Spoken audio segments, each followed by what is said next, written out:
Segunda parte do Resumo de Esporte, falar um pouquinho do Friburguense, que perdeu mais uma, Fernando Moreira. Ontem, não sei se você soube disso, 4-0 para Cabo Friense, o time juniores.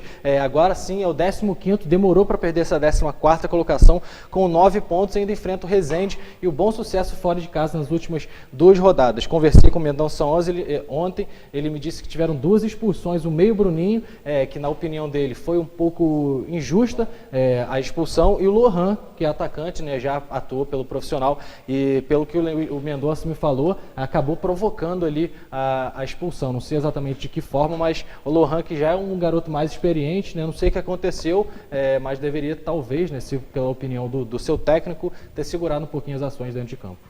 Surpreende um pouco a gente essa série de resultados negativos dos juniores do Friburguense, porque justamente na partida que a gente foi acompanhar contra o Vasco, o Friburguense jogou muito, dominou o jogo todo, venceu por 2-0 com autoridade, depois em rodadas sequentes empatou também com o Botafogo, que era o líder da Taça Rio do Campeonato Carioca, era invicto, estava invicto, continuou também. Sim. Por causa do empate, mas acho que tinha vencido todas as partidas até então. Eram 6. O Friburguense conquistou um empate em 0-0 e depois disso as coisas começaram a não dar certo.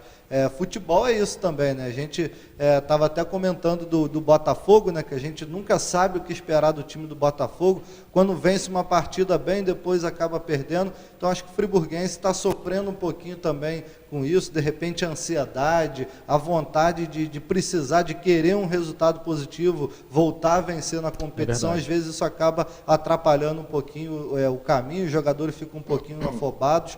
Mas é isso aí, a bola para frente, ainda tem Campeonato Carioca. É claro que para chegar nas primeiras colocações já não tem mais chance nenhuma, mas é o que a gente fala, o trabalho da base do Friburguense é para formar jogadores para o time profissional. E quanto a isso, pelo menos eu estou tranquilo, acho que tem feito um grande trabalho e que vai revelar alguns jogadores já para essa Copa Rio, que começa em setembro. Sem dúvida alguma. Guilherme, ainda falando um pouquinho do Friburguense, foi na 3ª rodada essa vitória do Vasco da Gama, depois disso venceu apenas o Volta Redonda, perdeu 6 jogos e teve 2 empates.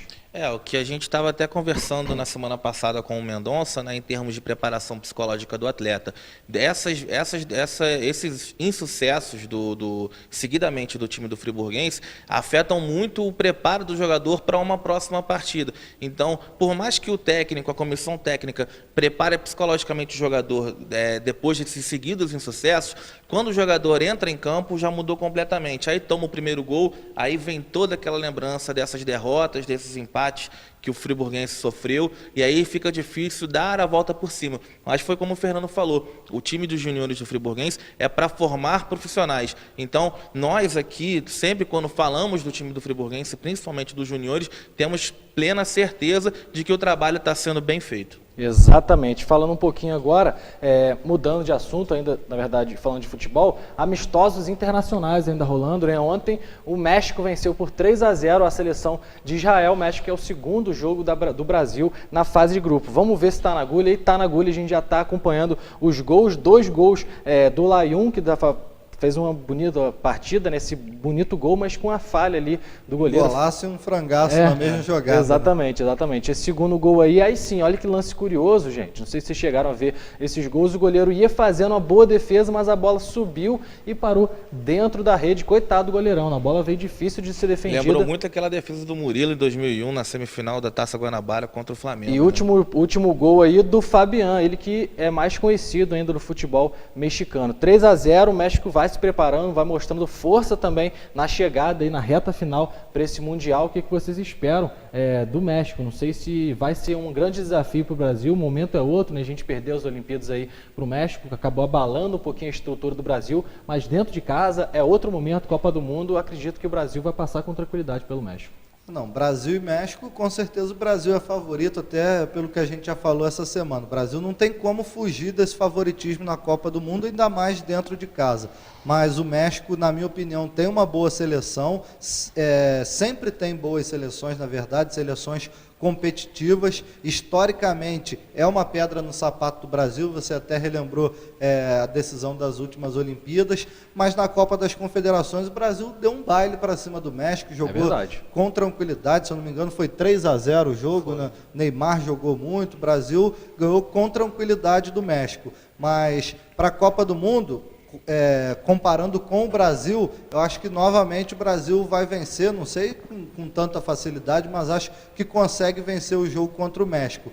Mas se a gente for ver as outras seleções do grupo, Croácia e Camarões, apesar de Camarões também ter uma boa seleção bastante competitiva, eu acho que o México entra nessa Copa do Mundo visando teoricamente a segunda vaga, né? Porque todo mundo espera o Brasil classificado em primeiro. Então acho que o México entra empolgado porque visa essa segunda vaga. É possível para o México se classificar para a próxima fase nesse grupo do Brasil. Sem dúvida, e conseguindo um empate ou quem sabe uma vitória com o Brasil, e a classificação do México se encaminha mais facilmente. Só para corrigir, foi 2-0 nesse último jogo, Brasil e México na Copa das Confederações. Isso, o México ganhou do time da seleção de Israel, uma seleção boa, ultimamente ela tem, a última Copa que ela disputou, se não me engano, foi em 98, não passou nem das oitavas de final, mas melhorou muito de lá para cá e quase conseguiu classificação para a Copa do Mundo aqui do Brasil. Perdeu nas eliminatórias, na repescagem, não conseguiu a vaga,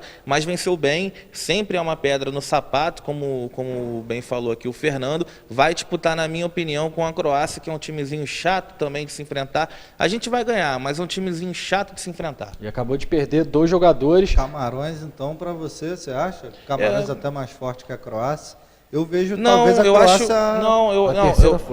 a quarta, na verdade. É verdade. Não, eu acho que Camarões não passa. Vai se pontuar, vai fazer um ponto de empate com alguma outra seleção, ou México ou Croácia. Croácia é um timezinho chato, vai brigar pela segunda posição. Na minha opinião, México e Croácia vai ser o duelo fundamental para esses dois passarem para a segunda fase. É que eu gosto muito do futebol africano, aí eu já fico também um pouco tendencioso mas eu vejo os times africanos muito desorganizados na hora que chegam ao ataque. Eles chegam bem ao ataque com toque de bola, mas demoram muito a finalizar.